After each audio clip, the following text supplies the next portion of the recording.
Welcome to the video. I'm Dying Legacy and this is the Dragonslayer, a melee only stamina Templar for all your solo content needs.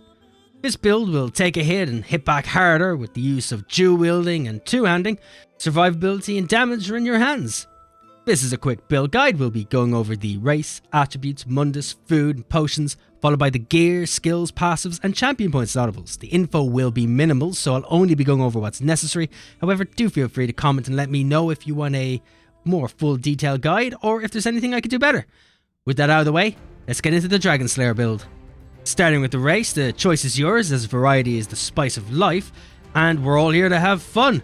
But if you're looking for recommendations, I'd suggest Nord to be tankier, the Orc for more weapon damage, the Khajiit for more critical, or the Red Guard if you're looking for a little more sustained.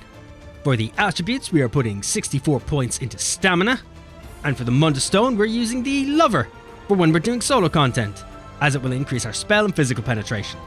If you plan on doing some group content, you can take the Thief Mundus Stone to increase your weapon and spell critical ratings. For the food, we're using the Artaeum Takeaway Broth. You can buy this from the guild merchant or make it yourself at a cooking station.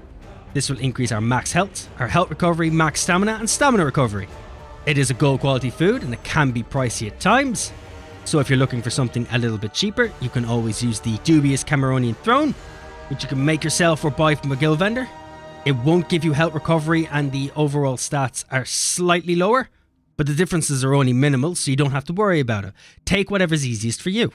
For our potions, we're using Essence of Weapon Power, which will grant us major brutality, major savagery, major endurance, and also restore some stamina. You can make these yourself in an alchemy station, or you can buy them from the guild vendor.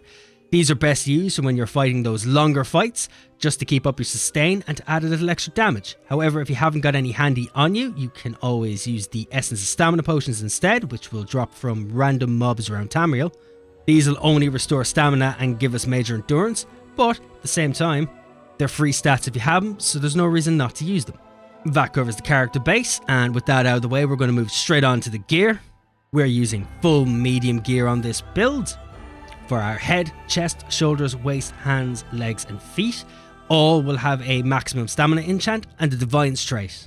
And for our jewellery, we're going to be taking weapon damage enchants and the Bloodthirsty trait. For our front bar weapons, we are using 2 daggers. For our main hand, we'll be using a poison damage enchant and the Nirn trait. For our offhand, we're using the Absorb Stamina enchant and the Sharpen trait. And for our back bar, we're using a 2-handed mace with a weapon damage enchant and the Infuse trait. For this build, we're also using a Maelstrom's Perfected Maw and the Ring of the Pale Order. However, they're not completely necessary and I do have options if you can't get your hands on them or if you don't plan on using them. But starting with the Maelstrom's Maw, which comes in 2 types, the Maelstrom's Perfected Maw and the Maelstrom's Maw. Perfected is gotten from the veteran difficulty of Maelstrom Arena and the unperfected from normal difficulty of Maelstrom Arena. We'll be using this on the back bar because when we deal damage with critical charge, it'll cause enemies to bleed for over 7 seconds. And if you happen to be using the perfected version, it'll add some extra offensive penetration as well on top of that. The damage increase from that is minimal, so it doesn't matter which of the 2 you use. For the Ring of the Pale Order, this is gotten from the Antiquity system, and it's going to restore 20% of the damage we deal as health. However, do keep in mind that this value is decreased by 4% per ally you're grouped with, and you cannot be healed by anyone but yourself. So if you are doing group content, do take this ring off as you're not going to get that many benefits from it. And instead, wear a 2-piece monster set. I'll be covering a few choices shortly. When using the Ring of the Pale Order, you're going to have to slot one of our 5-piece armor sets on either your shoulder or your helm, as we'll be taking 1 piece of a monster set. It doesn't matter if you wear these on the head or the shoulder. The bonus will remain the same either way. But for the monster set, we're going to be using the Magma Incarnate set, which can be gotten from the Dread Cellar on Veteran mode. Magma Incarnate is going to add a little extra magic recovery and stamina recovery to the build. So that covers the Mythic and Arena weapon on the build. So moving on to the choice of 5 pieces for this build. First up is the Reliquant set, which can be gotten from Cloud Rest. This is a trial set, so this can be gotten in Perfected and Unperfected. The Perfected version is going to add some extra stamina and can be gotten from the Veteran difficulty of Cloud Rest. And the Unperfected, that doesn't come with stamina, is from the normal version of Cloud Rest. With Reliquin, our light and heavy attacks are going to apply a stack of harmful winds to our target. The winds are going to deal physical damage per stack every 1 second, and this effect can stack once every half a second up to 10 times. So if you can maintain your light and heavy attacks and maintain this dot, you can do a whole lot of damage. I would suggest wearing this set on the body, so you can maintain the dot on your back bar. The next set we are looking into is the Briarheart set. You can get this from overland content in Hrothgar, such as war bosses, delves and public dungeons, or you can buy it from a guild vendor. Briarheart will give us extra critical chance and stamina, and when we deal critical damage, it's going to increase our weapon and spell damage for 10 seconds. And while that effect is active, our critical strikes will heal us. So this set will give us good survivability. Moving on to our next set, which is Pillar of Nirn. You can get this from Falkreath Hold on any difficulty. The Pillar of Nirn set is going to increase our maximum stamina, give us some critical chance and some extra weapon and spell damage. And when we deal damage, it'll create a small fissure under our enemies, and after a second, it's going to deal bleed damage to all enemies within 2.5 meters and causing them all to bleed for additional bleed damage over 10 seconds. This effect can occur once every 10 seconds. If you're using the Ring of the Pale order, you will get massive amounts of healing from this dot, as well as massive amounts of damage. The next set on our list is the Hunding's Rage set, which is a crafted set, and you can find the crafting station for this in the Rift. Hunding's Rage is going to add critical chance, maximum stamina, and weapon and spell damage. This is a good set to grab if you're starting off because you can make it yourself, and it adds very good stats to the overall build. And if you can't make it yourself, you can buy it from the guild vendor. Next up is a choice of monster sets for the build, if you don't plan on using the Ring of the Pale order. First up is the Iceheart set. You can get the helm for this in Direfrost Keep on Veteran, and you can get the shoulder from the Undaunted vendors in any of the main cities. Iceheart is going to add some extra critical chance, and when we deal critical damage, we have a 20% chance to gain a damage shield that's going to absorb damage for 6 seconds. While the damage shield holds, it'll also deal frost damage to all enemies within 5 meters of us every 1 second. The effect of this can occur every 6 seconds. Another good set to use is Slimecraw's set. This can be gotten from Wayrest Sewers 1. It'll add critical chance, and you'll gain minor berserk at all times, increasing your damage done by 5%. And for our last choice is Bloodspawn. You can get this from Spindleclutch 1. Bloodspawn is going to add some extra stamina recovery, and when we take damage, you have a 6% chance to gain 13 ultimate, and also increase our physical and spell resistance by 3601 for 5 seconds. This effect can occur once every 5 seconds. And that wraps up the gear. With the gear out of the way, we're going to move straight on to the skills, starting with our front bar. And first up, we have Blood Craze. You can morph this from Twin Slashes, and you'll find it in the Dual Wield skill line. Blood Craze will cause you to slice the enemy with deep wounds, dealing bleed damage with each weapon, and causing them to bleed for additional bleed damage over 10 seconds. And it'll also heal you for each tick of damage you do.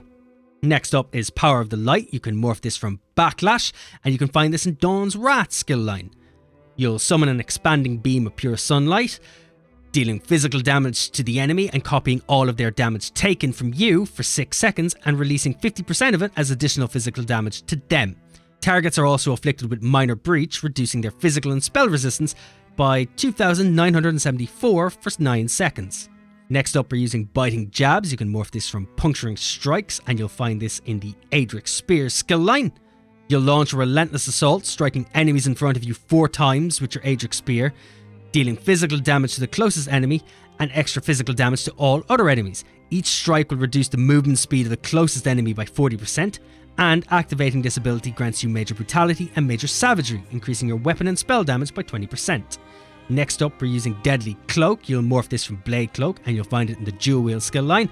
You'll envelop yourself in a protective cloak of razors, gaining major evasion for 10 seconds, and reducing damage from area attacks by 20%.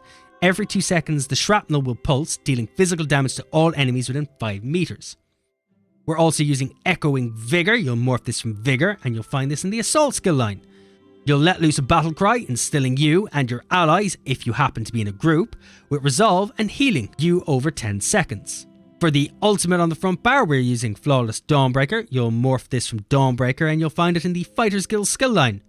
Arm yourself with Meridia's Sacred Sword and dispense her Retribution, dealing physical damage to enemies in front of you, and additional physical damage over 6 seconds. After activating, your weapon and spell damage is increased by 300 for 20 seconds. This isn't the main ultimate on the build, it's mainly here for the passives from the Fighter's Guild skill line. However, it does do decent damage and does apply a dot, and it will increase your overall damage for a couple of seconds after. Next up is the back bar, starting with Stampede. You can morph this from Critical Charge, and you'll find this in the two-handed skill line. You'll launch yourself across the earth and smash the enemy, dealing physical damage to them and all nearby enemies. This attack is always a critical strike, and after reaching your target, you sunder the ground beneath you, dealing physical damage to all enemies in the area every 1 second for 15 seconds. If you do happen to be using the Maelstrom two-hander, you'll also apply Bleed to the enemies as well. Next up, we're using Carve. You'll morph this from Cleave. You'll focus your strength into a mighty swing, dealing bleed damage to enemies in front of you and causing them to bleed for an additional amount of bleed damage over 12 seconds. Hitting a target that is already bleeding from this ability extends the duration by 10 seconds up to a maximum of 30. Next up is Razor Caltrops. You'll morph this from Caltrops, and you can find this in the Assault skill line. You'll hurl a ball of Caltrops that scatter over the target area, dealing physical damage every 1 second to enemies inside and reducing their movement speed by 50%. Enemies who take damage from the Caltrops have Major Breach applied to them, reducing their physical and spell resistance by 5,948 for 4 seconds. Next, we're using Consuming Trap. You can morph this from Soul Trap, and you can find this in the Soul skill line. Using this will apply a dot to the enemy that will deal magic damage over 10 seconds, and if the affected enemy dies, you'll fill an empty soul gem and heal. You'll also restore magic and stamina. This portion of the ability, however, scales off your max health, magicka and stamina. We're also using Restoring Focus. You can morph this from Rune Focus, and you'll find it in the Restoring Light skill line. You will create a rune of Celestial Protection and gain Major Resolve for 20 seconds, increasing your physical and spell resistance, and you'll also recover stamina every 1 second over the duration. Standing within the rune will heal you as well every 1 second. For the ultimate on the back bar, we're using Crescent Sweep. Morph this from Radial Sweep. You can find this in the Aedric Spear skill line. You'll swing your Aedric Spear around with Holy Vengeance, dealing magic damage to all nearby enemies and an additional amount of magic damage every 2 seconds for 6 seconds. Enemies in your path will be hit for 60% more damage. This is the main ultimate on the build, as it only costs 68 ultimate. This hits very hard and it's very cheap. And that covers the skills, so with the skills out of the way, we're going to move on to the passives, and we're going to start with the class passives. I'm not going to point out what they do, I'm just going to tell you which ones to grab. Though if you have any questions, feel free to ask me in the comments and I'll let you know. First up is the Aedric Spear skill line. In here, you will be taking Piercing Spear, Spear Wall, Burning Light, and Balanced Warrior. Next up is the Dawn's Wrath skill line. In here, you'll be taking Prism, Illuminate, and Restoring Light. You don't need to take Enduring Rays, as it's not going to add any extra duration to our Power of the Light. Next up is Restoring Light. In here, we'll be taking Mending, Sacred Ground, Lightweaver, and Master Ritualist. We're using a two-handed mace on the build, so we'll be taking everything in the two-handed skill line, which is Forceful, Heavy Weapons, Balanced Blade, Follow-Up, and Battle Rush. We're also using 2 Dual Wield Daggers, so we'll take everything in the Dual Wield skill line, Slaughter, Dual Wield Expert, Control Fury, Ruffian, and Twin Blade and Blunt. We're only wearing medium armor, so we'll be taking everything in the medium armor skill line. This is Dexterity, Windwalker, Improved Sneak, Agility, and Athletics. Next up is the guild skill lines, and we're starting with the Fighter's Guild. In here, you want to take Slayer, Banish the Wicked, and Skill Tracker. However, if you plan on doing Cyrodiil, you can take Bounty Hunter, and if you plan on doing story content, you can take Intimidating Presence. Next up is the Undaunted skill line. In here, you want to grab Undaunted Command and Undaunted Metal. Next up is an Ease of Life skill, which you'll find in the Assault skill line, and it's called Continuous Attack. If you plan on doing Cyrodiil, you can put 2 points into this, but if you're not doing Cyrodiil, only put in 1 point, as it will give us Major Gallop at all times. If you do put in another skill point, it's not going to increase this, so you're not going to get anything extra, unless you plan on doing Cyrodiil. Next up is the Racial Passives. It doesn't matter what race you've chosen, make sure you take everything that's in this skill line and have a read over them so you know what your race's advantages and disadvantages are. And last but not least is another Ease of Life skill, and it's Medicinal Use. You can find this in the Alchemy skill line. This passive makes sure that the cooldown on our potions runs out before our actual potions runs out, meaning we can have 100% uptime on our potions. It's a very handy skill to use, and it's always a skill I take. And that covers the passives on the build. With that out of the way, we're going to move straight on to the champion points audibles, starting with the Warfare tree. In here, you'll find Critical Finesse, which will increase your critical damage and critical healing, Deadly Aim, to increase your damage done with single target attacks, Thaumaturge, to increase your damage done with damage over time effects, and Mastered Arms, to increase your damage done with direct damage attacks. In the Fitness tree skill line, we're going to be taking Boundless Vitality to increase our max healths, Fortified to increase our max armor, and Rejuvenation to increase our overall sustain. And we're also taking Bloody Renewal to restore 1500 points of stamina whenever we kill an enemy. And in the Craft skill line, you can take whatever you want, as everything in here kind of depends on the situation and is more of a player's choice. However, if you plan on doing solo content, I like to take Treasure Hunter to increase the quality items I find in treasure chests, Rationeer to add some extra time to our food and drinks, Liquid Efficiency, so whenever we use a potion or a poison, we have a slight chance not to consume it, and Steed's Blessing to increase our out of combat movement speed by 20%. Steed's Blessing is handy just to get around the map a little bit quicker. That covers the champion point saltables and the Dragonslayer build. I hope you found this useful, and if you did, please like and subscribe, as it helps me immensely and I'd really appreciate it. And I do have a build up once a week, so click that notification button. And if you want to chat or let me know your thoughts, please comment below. I love talking to every one of you, and this build itself happened to be an idea from a person who commented last week. And if you happen to be looking for more content like this, you can follow me over at Twitch at twitch.tv/dyinglegacy. And that's it for the video. I've been Dying Legacy. This has been the Dragonslayer build. Thank you for watching, and please, as always, take care of yourself and be awesome.